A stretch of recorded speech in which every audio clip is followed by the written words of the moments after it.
Thank you and welcome back to the Echo episode number 10.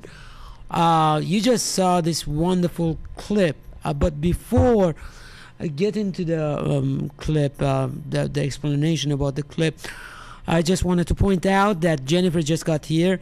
How are you doing, Jennifer? I'm doing all right. And thank you for coming to You're welcome. our show. Well, what you just saw, it was not a drug bust. It was the police raid in a local organic store in California.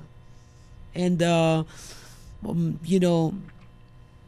basically, you saw the clip. What do you think? What do you feel about it?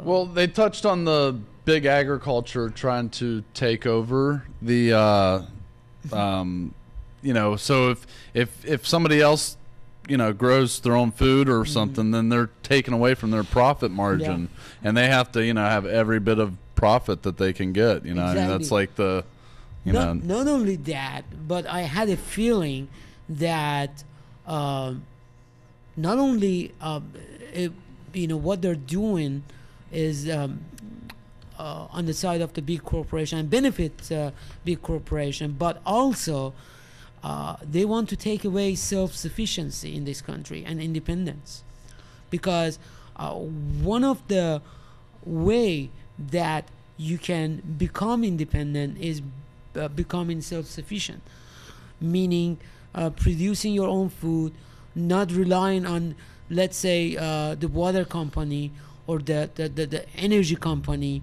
and they want us to be dependent. Yeah, basically they want to take away our independence. Why? Because then we need them. Then after that we become their slaves, because most of us, if God forbid the energy is not here, we don't know what to do.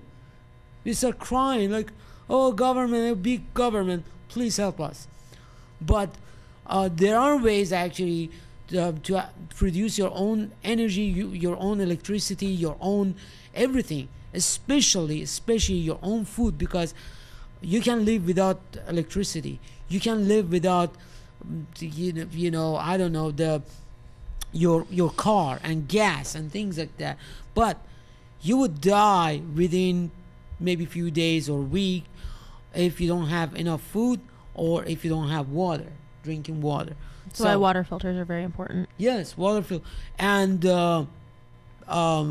if you go to Alex Jones' website, Infowars.com, there are lots of companies that are offering techniques which are very, very cheap to people that make you self-sufficient, meaning that you can produce your own electricity, your own drinking water.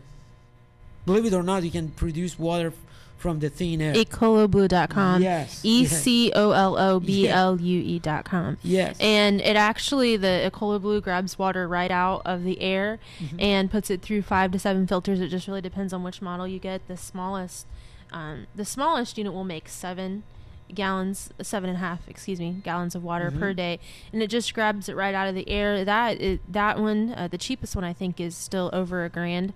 But it's well worth it if you can afford it. If you can't afford that one, Berkey Systems is another good company.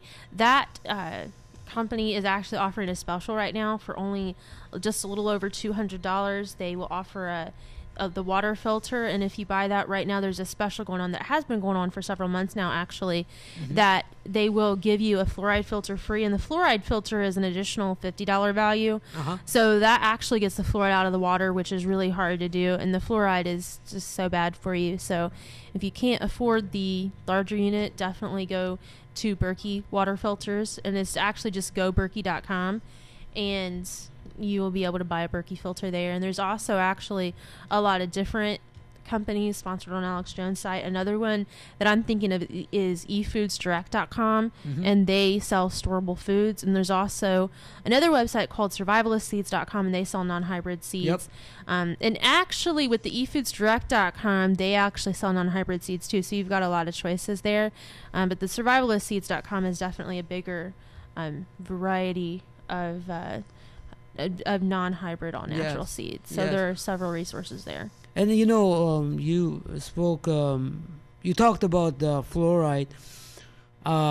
It is very important to you guys to know that fluoride was used by German Nazis and Russians. By Joe Stalin and Yes, Hitler. by Joseph Stalin and Hitler in concentration camps. And what it does basically, it makes the prisoners kind of in a state of basically, It's like Prozac, isn't it? it's like I mean, that's what it's the main not- ingredient in Prozac it's, is. Quite. yes, The it's not quite, sodium fluoride. yeah, it's not quite like that, but it makes you inactive and Docile. docile, yeah. And so it's very important for you not to use that, because not only is not helping your teeth, but also you cannot make any decisions. That maybe that's why lots of people don't have any idea or don't really care what's going on. So maybe that's one of the reasons. So stay away from it. It's very important. Very good point, Jennifer. And the other thing is that I personally suggest, if you have a farmhouse somewhere, use dig a well, and find a well that's not contaminated with other stuff It's an that we are independent water dumping. source. It's an independent water source. Yes, Well, is. exactly. And then basically become self-sufficient. Don't rely on either government or anyone else. You need to be self-sufficient and independent in order to be just like the Americans' forefathers, free. Anything else, guys? I was just going to add that the whole push towards an industrialized society was to take the American people from being the most self-sufficient people on Thank earth you. to a very domesticated people. And most of us now live in cities. I live in the middle of a city. I can't just go out and dig a well. And I'm Exactly. sure that you do too. And that's Yep. and that's partially by design. And then once we were all in cities and communalized, that's when the deindustrialization took place to basically bring America to their knees. And Yes.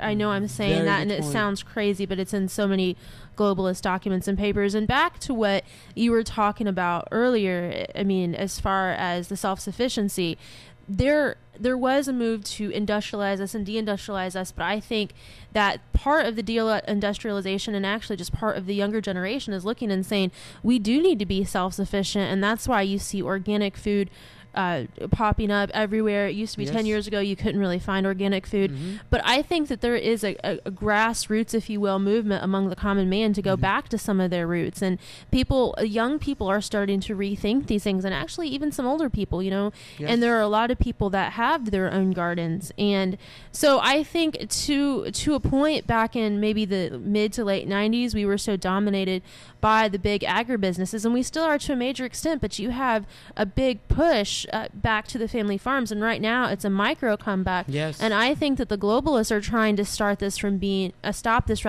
a macro comeback, because if you look, the whole local food, there's a whole local food movement, buy from farmers, and you see a push back to that in our generation X. Yes. And so I think what the globalists are trying to stop is us taking our kids out to these farms and buying our own meats and vegetables and growing our own gardens. And the globalists are trying to keep our kids from seeing this. And so then they decide they want a house in a country. And so then that becomes a 20% population that's rural and self-sufficient, rather than just the 10% that we have today. And to keep that from growing towards 30%, 40%. Yep. And so we're a self-sufficient society again.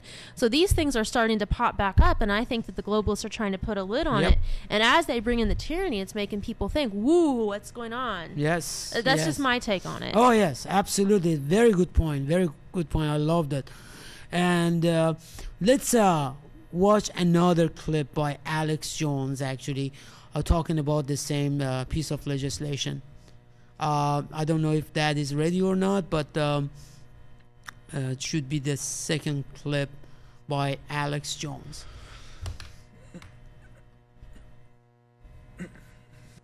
situation. Headline, farmer consumer outcry helping to stop passage of draconian food safety bill.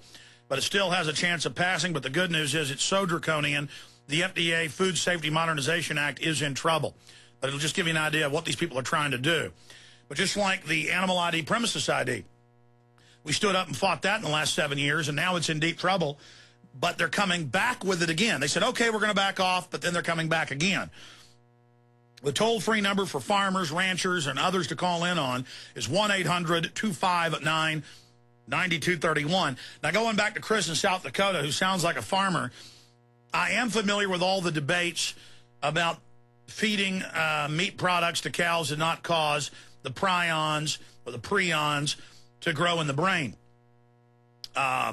And I know the British government in 2000, we got the intel, 2001, it came out, did release the foot and mouth in a drill, did use it to shut down a lot of farming and ranching, agriculture in the UK. And we know the British in 2003 tried to have a drill in Texas for foot and mouth using the same equipment they just used to kill millions of cows and sheep, but that got stopped. And so, yes, I don't always trust their official stories.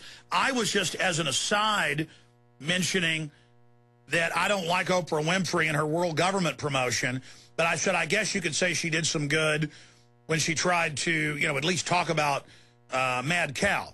So that was just a side footnote. I was just trying not to be totally judgmental about her. Didn't mean to cause a whole discussion about this, but go ahead and finish your points, Chris.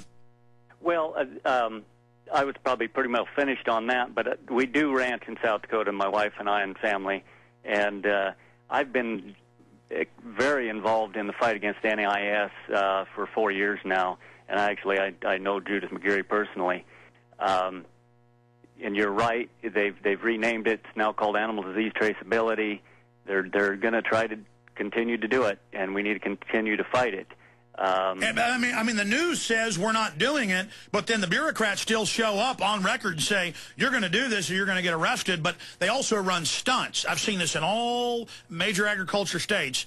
They will, on purpose, as a stunt, normally do it to a girl because they like her to cry. They'll give her the blue ribbon for the best calf or the blue ribbon for the best pig, the best hog, and then give it to her on stage and then say, wait a minute, we got something going on here. Now, this shows how diabolical they are.